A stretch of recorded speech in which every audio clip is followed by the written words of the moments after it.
niekada nepasiduok. Nes sakykim, istorija. 6 valandas jaučiausi pavargęs. Ir gal ne tiek fiziškai, kiek emociškai. Nervinė sistema šiek tiek perkrauta. Tik jinai perkrauta, tu toksai nori gal miego, ilsėtis nori. O už 1,5 valandos plaukimas.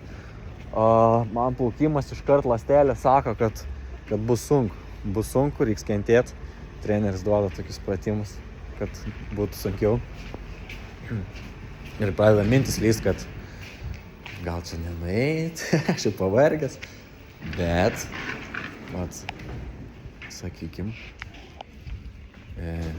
vis dėlto, ne, sakau, reikia eit.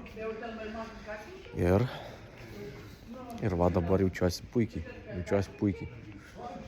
Tai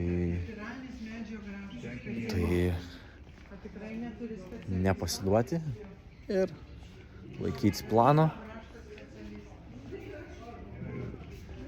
Ir kelti pasitikėjimo lygį. Kai laikais plano, kyla pasitikėjimas savim. Tai laikytis plano, ateit ir nepasiduoti.